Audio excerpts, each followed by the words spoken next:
ನಮಸ್ಕಾರ. ಹೋಪ್ ಎಲ್ಲರೂ ಚೆನ್ನಾಗಿದ್ದೀರಾ ಅಂತ ಅಂದ್ಕೊಂಡಿದ್ದೀನಿ. Welcome to Chaitra blogs in Kannada. ಹಾಗೆ ಇವತ್ತು ಬೆಳಗಿನ ಸಾಂಬಾರು ಕೂಡ ರೆಡಿ ಮಾಡ್ಕೊಂಡು ಬಿಡೋಣ, ಸೊ ಮಧ್ಯಾಹ್ನಕ್ಕೆ ಈಸಿ ಆಗುತ್ತೆ ಅಂತ ಹೇಳಿಬಿಟ್ಟು ಇವತ್ತು ನನಗೆ ವರ್ಕ್ ಫ್ರಮ್ ಹೋಮ್ ಇದ್ದಿದ್ದರಿಂದ ಸಾಂಬಾರು ಕೂಡ ಪ್ರಿಪೇರ್ ಮಾಡಿ ಇಟ್ಕೊಂಬಿಡೋಣ ಅಂತ ಪ್ಲ್ಯಾನ್ ಮಾಡ್ತಾಯಿದ್ದೆ. ಸೊ ಮನೆಯಲ್ಲಿ ಅವರೆಕಾಳು ಇತ್ತು. ಇದು ಅವರೆಕಾಳು ಸೀಸನ್ ಆಗಿರೋದ್ರಿಂದ ಸೊ ಅವರೆಕಾಳ್ದು ಎಲ್ಲ ರೆಸಿಪೀಸ್ನ ಟ್ರೈ ಮಾಡಿಬಿಡಬೇಕು. ಯಾವುದೇ ಕಾಳು ಅಥವಾ ತರಕಾರಿ ಈ ಥರ ಎಲ್ಲ ಸೀಸನಲ್ಲಿ ಬರೋವಂಥದ್ದನ್ನ ಮಿಸ್ ಮಾಡಲೇಬಾರ್ದು. ನಮಗೆ ಏನೇನು ತಿನ್ನಬೇಕು ಅಂತ ಅನಿಸುತ್ತೋ ಎಲ್ಲ ಥರ ರೆಸಿಪಿನ ಟ್ರೈ ಮಾಡಿಬಿಡಬೇಕು.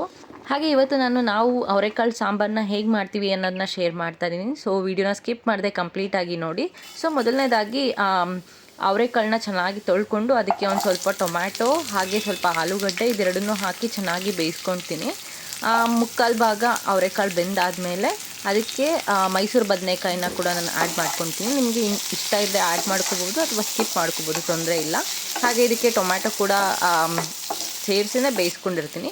ಸೊ ಅದಾದ ನಂತರ ಮಸಾಲೆಗೆ ಅಂತ ಹೇಳಿಬಿಟ್ಟು ಒಂದು ಪ್ಯಾನ್ ಇಟ್ಕೊಂಡು ಅದಕ್ಕೆ ಒಂದು ಸ್ವಲ್ಪ ಜೀರಿಗೆ ಹಾಗೆ ಒಂದು ಸ್ವಲ್ಪ ಈರುಳ್ಳಿ, ಸ್ವಲ್ಪ ಹುಣಸೆಹಣ್ಣು, ಸ್ವಲ್ಪ ಬೆಳ್ಳುಳ್ಳಿ ಹಾಗೆ ಕೊಬ್ಬರಿ. ಸೊ ಬೆಳ್ಳುಳ್ಳಿ ನಿಮಗೆ ಆಪ್ಷನಲ್ಲು, ಬಟ್ ಹಾಕಿದ್ರೆ ಟೇಸ್ಟ್ ತುಂಬ ಚೆನ್ನಾಗಿರುತ್ತೆ. ಸೊ ಹಾಗಾಗಿ ಬೆಳ್ಳುಳ್ಳಿ ಮತ್ತು ನೀವು ತುರ್ಕೊಂಡಾದರೂ ಹಾಕ್ಕೋಬೋದು ಕೊಬ್ಬರಿನ, ಅಥವಾ ಹೆಚ್ಕೊಂಡಾದರೂ ಹಾಕ್ಕೋಬೋದು. ಮಸಾಲೆನ ಹಾಗೆ ರಾ ಆಗಿ ರುಬ್ಬಿ ಮಾಡೋದಕ್ಕಿಂತ ಈ ಥರ ಸ್ವಲ್ಪ ಫ್ರೈ ಮಾಡಿ ಮಾಡಿದ್ರೆ ಟೇಸ್ಟ್ ತುಂಬ ಚೆನ್ನಾಗಿರುತ್ತೆ. ಸೊ ಹಾಗಾಗಿ ನಾನು ಇದನ್ನ ಫ್ರೈ ಮಾಡಿ ಸೊ ಅದು ತಣ್ಣಗದಾದಮೇಲೆ ಅದನ್ನ ಒಂದು ಜಾರಿಗೆ ಟ್ರಾನ್ಸ್ಫರ್ ಮಾಡ್ಕೊತೀನಿ.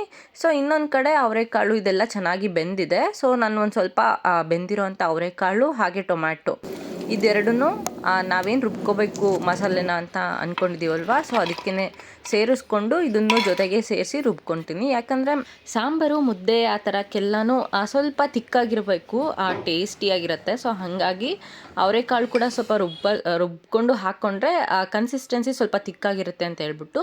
ಹಾಗೆ ಇದಕ್ಕೆ ಒಂದು ಸ್ವಲ್ಪ ಕೊತ್ತಂಬರಿ, ಒಂದು ಸ್ವಲ್ಪ ನಿಮಗೆ ಎಷ್ಟು ಬೇಕೋ ಅಷ್ಟು ಖಾರ ಹಾಗೆ ಸಾಂಬಾರು ಪುಡಿ ಇದಿಷ್ಟನ್ನು ಹಾಕಿ ಚೆನ್ನಾಗಿ ರುಬ್ಕೋಬೇಕು. ಇದು ರುಬ್ಕೊಂಡಿದ್ದಾದ ನಂತರ ನಾವೇನು ಬೇಯಿಸ್ಕೊಂಡಿರ್ತೀವಿ ಅಲ್ವಾ, ಕಾಳು, ಆಲೂಗಡ್ಡೆ, ಬದನೆಕಾಯಿ, ಟೊಮ್ಯಾಟೊ ಅದೆಲ್ಲ, ಸೊ ಅದಕ್ಕೆ ಈ ಮಿಶ್ರಣ ಹಾಕ್ಕೊಂಡು ಇದನ್ನು ಚೆನ್ನಾಗಿ ಕುದಿಸ್ಕೋಬೇಕು. ಇದಾದ ನಂತರ ಇನ್ನೊಂದು ಕಡೆ ಇದಕ್ಕೆ ಒಗ್ಗರಣೆ ಕೊಡೋಕ್ಕೆ ಅಂತ ಹೇಳಿಬಿಟ್ಟು ಒಂದು ಕಡೆ ಪ್ಯಾನ್ಗೆ ಒಂದು ಸ್ವಲ್ಪ ಎಣ್ಣೆ ಹಾಕ್ಕೊಳ್ತಾ ಇದ್ದೀನಿ. ಸೊ ಇದಕ್ಕೆ ಒಂದು ಸ್ವಲ್ಪ ಎಣ್ಣೆ ಹಾಗೆ ಸಾಸಿವೆ, ಸ್ವಲ್ಪ ಜೀರಿಗೆ, ಸ್ವಲ್ಪ ಕರಿಬೇವು ಇದಿಷ್ಟನ್ನು ಹಾಕಿ ಚೆನ್ನಾಗಿ ಫ್ರೈ ಮಾಡ್ಕೋಬೇಕು. ಅದಾದ ನಂತರ ಒಂದು ಸ್ವಲ್ಪ ಈರುಳ್ಳಿ ಇದನ್ನು ಕೂಡ ಚೆನ್ನಾಗಿ ಸ್ವಲ್ಪ ಈರುಳ್ಳಿ ಕಲರ್ ಚೇಂಜ್ ಆಗೋವರೆಗೂ ಫ್ರೈ ಮಾಡಿಕೊಂಡು ಅದಾದ ನಂತರ ಇದನ್ನು ಸಾಂಬಾರಿಗೆ ಹಾಕ್ಕೊಂಡು ಚೆನ್ನಾಗಿ ಇನ್ನೊಂದು ಕುದಿಸಿ ಆಫ್ ಮಾಡಿಬಿಟ್ರೆ ನಮಗೆ ಬಿಸಿ ಬಿಸಿ ಆಗಿರೋವಂಥ ಹಾಗೆ ಟೇಸ್ಟಿಯಾಗಿರೋವಂಥ ಅವರೆಕಾಳು ಸಾರು ರೆಡಿ ಆಗುತ್ತೆ.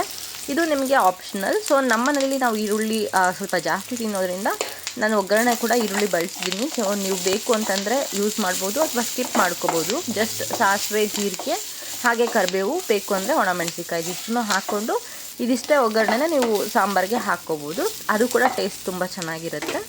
ನಮ್ಮ ಕಡೆ ನಾವು ಅವರೆಕಾಳು ಸಾಂಬಾರನ್ನ ಈ ಥರ ಮಾಡ್ತೀವಿ. ಅಂದರೆ ಟೇಸ್ಟ್ ವೈಸ್ ಮಾತ್ರ ಸಕ್ಕತ್ತಾಗಿರುತ್ತೆ, ನಿಮ್ಗೆ ಇನ್ನೂ ತಿನ್ನಬೇಕು ಅಂತ ಅನಿಸುತ್ತೆ. ಇದಕ್ಕೆ ಕನ್ಸಿಸ್ಟೆನ್ಸಿಗೆ ಅಂತ ಹೇಳಿಬಿಟ್ಟು ನಾವು ಬೇರೆ ಯಾವುದು ಬೇಳೆನ ಯೂಸ್ ಮಾಡದೇ ಇರೋದ್ರಿಂದ ನಾನು ಅವರೆಕಾಳನ್ನ ರುಬ್ಕೊಳ್ಳೋಕೆ ಹಾಕ್ಕೊತೀನಿ. ಅದನ್ನು ರುಬ್ಕೊಳ್ಳೋಕೆ ಹಾಕ್ಕೊಳ್ಳದೆ ಇದ್ದರೆ ಸ್ವಲ್ಪ ನೀರಂತ ಅನಿಸುತ್ತೆ ನಿಮಗೆ ಸಾಂಬಾರು. ಸೊ ಹಾಗಾಗಿ ಇದೇ ಅವರೆಕಾಳು ಸಾಂಬಾರನ್ನ ಒಬ್ಬೊಬ್ಬರು ಒಂದೊಂದು ಥರ ಮಾಡ್ತಾರೆ. ಸೊ ನಾವು ಈ ಥರ ಮಾಡ್ತೀವಿ. ಸೊ ನಿಮ್ಗೆ ಇಷ್ಟ ಆಯಿತು ಅಂದರೆ ನೀವು ಕೂಡ ಒಂದ್ಸರಿ ಟ್ರೈ ಮಾಡಿ ನೋಡಿ, ತುಂಬ ಟೇಸ್ಟಿಯಾಗಿರುತ್ತೆ. ಸೊ ಅದಾದ ನಂತರ ಪಾಪನ ಕೂಡ ಮಧ್ಯಾಹ್ನ ಮಲಗಿಸ್ಬೇಕಿತ್ತು. ಅವನು ಸ್ಕೂಲಿಂದ ಬಂದು ಅವನು ಊಟ ಎಲ್ಲನೂ ಮಾಡಿಕೊಂಡು ಅವನು ಮಲ್ಕೊತಾ ಇದ್ದ. ಇತ್ತೀಚೆಗೆ ತುಂಬ ಅಂದರೆ ತುಂಬ ತೀಟೆ ಮಾಡ್ತಾನೆ. ಸೊ ಕೆಲವೊಂದು ಸರಿ ಸಿಕ್ಕಾಪಟ್ಟೆ ಕೋಪ ತರಿಸ್ತಾನೆ, ಹೊಡೆದ್ಬಿಡ್ತೀವಿ. ಹೊಡೆದಾದ್ಮೇಲೆ ನನಗೆ ಬೇಜಾರಾಗುತ್ತೆ, ಅಯ್ಯೋ ಹೊಡೆದ್ಬಿಟ್ನಲ್ಲ ಅಂತ. ಅವ್ನು ಮಲ್ಗಾದ್ಮೇಲೆ ಅವ್ನ ಮುಖ ನೋಡಿದಾಗ ಅನಿಸುತ್ತೆ, ಅಯ್ಯೋ ಪಾಪ ಹೊಡೆದ್ಬಿಟ್ನಲ್ಲ ಅಂತ ತುಂಬ ಬೇಜಾರಾಗುತ್ತೆ. ಕೆಲವೊಂದು ಸರಿ ತುಂಬ ದುಃಖ ಕೂಡ ಆಗುತ್ತೆ. ಬಟ್ ಏನು ಮಾಡೋದು, ಮಕ್ಕಳು ಹಾಗೆ ಅಲ್ವಾ. ಕೆಲವೊಂದು ಸರಿ ಅವ್ರು ಮಾಡೋ ತಪ್ಪುಗಳನ್ನ ಎಷ್ಟು ಹೇಳಿದ್ರು ಕೇಳದೇ ಇರುವಾಗ ಹೊಡೆದ್ಬಿಡ್ತೀವಿ, ಏನು ಮಾಡೋಕ್ಕಾಗಲ್ಲ. ಹಾಗೆ ಇವತ್ತು ಯಾಕೋ ಒಂದು ಸ್ವಲ್ಪ ಬೇಜಾರಾಗ್ತಾ ಇತ್ತು ಅಂತ ಹೇಳಿಬಿಟ್ಟು ಡಿನ್ನರ್ ಡೇಟ್ ಅಂತ ಹೋಗಿದ್ವಿ. ವೆನ್ಸ್ಡೇ ಯೂಶ್ವಲಿ ನಾನು ಮತ್ತು ಹಸ್ಬೆಂಡ್ ಇಬ್ಬರು ಮನೇಲಿರ್ತೀವಿ ಕೆಲವೊಂದು ಟೈಮು. ಹಾಗಾಗಿ ಸ್ವಲ್ಪ ಡಿನ್ನರ್ ಡೇಟ್ ಅಂತ ಹೋಗೋಣ ಅಂತ ಹೇಳಿ ಪ್ಲ್ಯಾನ್ ಮಾಡಿಕೊಂಡು ಅಲ್ಲೇ ಮನೆ ಹತ್ರ ಇರೋ ಬಾರ್ಬೆಕ್ ನೇಷನ್ ಹೋಗಿದ್ವಿ. ಸಖತ್ತಾಗಿತ್ತು.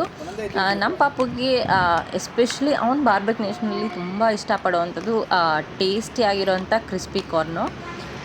ಸೊ ಹಾಗಾಗಿ ಅವನಿಗೆ ಹೊರ್ಗಡೆ ಅಂತ ಅಲ್ಲ, ಊಟಕ್ಕೆ ಅಂತಲೇ ಅಲ್ಲ, ಜಸ್ಟ್ ನಾವು ಹೊರಗಡೆ ಕರ್ಕೊಂಡು ಹೋಗ್ತೀವಿ ಅಂತಂದ್ರೆ ಅವ್ನಿಗೇನೋ ಒಂಥರ ಸಿಕ್ಕಾಪಟ್ಟೆ ಎಕ್ಸೈಟ್ಮೆಂಟು, ಹಾಗೆ ತುಂಬ ಖುಷಿ. ಸೊ ಹಾಗಾಗಿ ಹೋಗಿ ಮುಗಿಸ್ಕೊಂಡು ಈಗ ವಾಪಸ್ ಮನೆಗೆ ಹೋಗ್ತಾ ಇದ್ದೀವಿ. ಸೊ ಇದಾಗಿತ್ತು ಇವತ್ತಿನ ಪುಟ್ಟು ವ್ಲಾಗ್. ಈ ವ್ಲಾಗ್ ನಿಮಗೆ ಇಷ್ಟ ಆಯಿತು ಅಂತಂದರೆ ಪ್ಲೀಸ್ ಲೈಕ್ ಮಾಡಿ, ಹಾಗೆ ನಿಮ್ಮ ಫ್ರೆಂಡ್ಸ್ ಆ್ಯಂಡ್ ಫ್ಯಾಮಿಲಿ ಮೆಂಬರ್ಸ್ಗೆಲ್ಲ ಶೇರ್ ಮಾಡಿ, ಹಾಗೆ ಸಬ್ಸ್ಕ್ರೈಬ್ ಮಾಡ್ಕೊಳ್ಳೋದನ್ನ ಮರಿಬೇಡಿ. ಮತ್ತೆ ಒಂದೊಳ್ಳೆ ವ್ಲಾಗ್ ಜೊತೆ ಬರ್ತೀನಿ. ಅಂಟಿಲ್ ದೆನ್ ಟೇಕ್ ಕೇರ್, ಬಾಯ್ ಬಾಯ್.